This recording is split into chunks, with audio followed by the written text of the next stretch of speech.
देखते ही उसे एक अजीब सी बेचैनी महसूस हुई।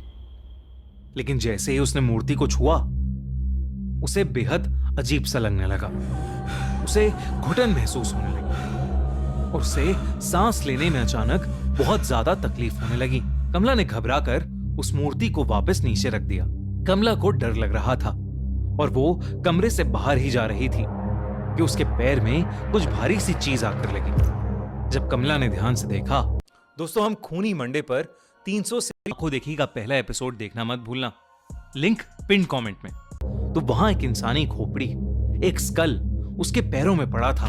तब कमला को देखा कि उस कमरे में कुछ और भी चीजें पड़ी हैं। उस कमरे में ढेर सारी इंसानी हड्डियां इधर उधर पड़ी थीं और हर जगह खून ही खून था। वो जब उस कमरे को और ध्यान से देखने लगी तो वहां उसे एक खत मिला।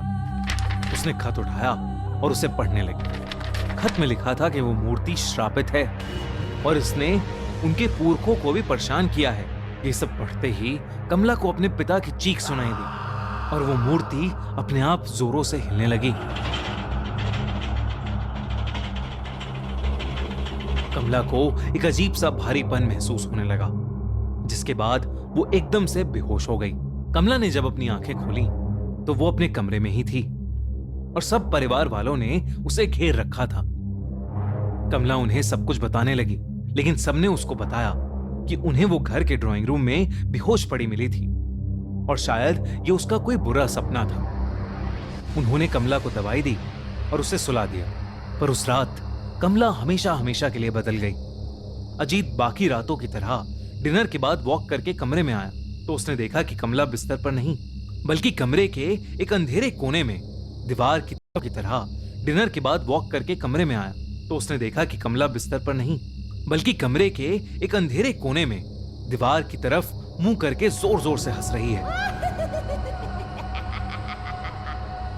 उसने कमला का नाम चिल्लाया। कमला उसकी तरफ मुड़कर रोते हुए, मदद मांगते हुए उससे कहने लगी, मैं निर्दोष हूं, मुझे बचा लो।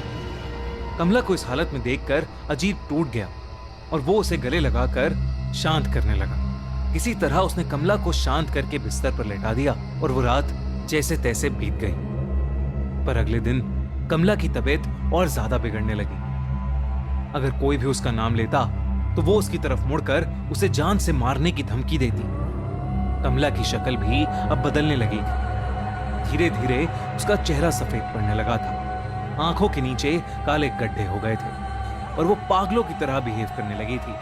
सारा प्रभाकर परिवार कमला को इस हालत में देखकर बहुत परेशान था, क्योंकि कमला ने रात को पागलों की तरह हंसना शुरू कर दिया था। कमला पूरा दिन बस रोती और हंसती रहती। प्रभाकर परिवार को लगा कि कमला पागल हो चुकी है, लेकिन उससे पहले वो कुछ कर पाते, उनके साथ एक बहुत बड़ा हादसा हुआ।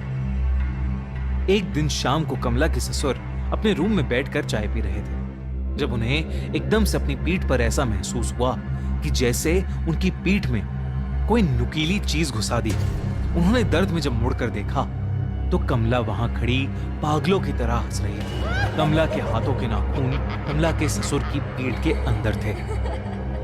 कमला के ससुर ने जोर से चिल्लाया और सब कमला को कंट्रोल करके अंदर ले गए और उसे उसके कमरे में ले जाकर उसे बेड से बांध दिया। लेकिन देर रात अजीत ने देखा कि कमला बिस्तर में थी ही नहीं। उसने बाहर जाकर देखा तो कमला भागती हुई उसके ससुर के कमरे में घुस गई। अजीत कमला को पुकारता हुआ उनके कमरे में घुसा, पर इससे पहले वो कुछ कर पाता, कमला ने अपने ससुर को पकड़ लिया और बिना कुछ सोचे समझे उन्हें जानवरों की तरह मारकर उनके शरीर का मांस नोचने लगी और फिर उसे खाने लगी। पूरा घर चीखों और डर से गूंज उठा, लेकिन कोई भी कमला को रोक नहीं पा रहा था। अजीत और उसकी मां ने कमला को उनके पिता की लाश के साथ लॉक कर दिया। उन्हें कुछ समझ नहीं आ रहा था और अंदर कमला पागलों की तरह चिल्लाई जा रही थी। वो जोर जोर से चीख कर कह रही थी कि मैं सबको खा जाऊंगी। अजीत की मां को समझ आ गया था कि कमला पर किसी का काला साया पड़ गया है, या वो खुद एक चुड़ैल बन चुकी है, जिसे रोक पाना अब शायद असंभव हो गया है। उस रात उनकी मां अपने दोनों बेटों को लेकर उस हवेली से निकल गई और अपने एक रिश्तेदार के घर चली गई। जब वो अपने रिश्तेदार के घर पहुंचे तो अजीत की मां ने उसे बताया कि कमला के साथ जो हो रहा है वो कोई इत्तेफाक नहीं बल्कि काला जादू है जो उनके घर के एक पूर्वज करते करते मर गए। उन्होंने अजीत को बताया कि उनके घर में एक शैतानी मूर्ति है जो शापित है और उसी शैतान का साया शायद कमला पर आ गया है और अब वो किसी को नहीं छोड़ेगी। कुछ समय बाद उस हवेली से 4 डेड बॉडीज मिली।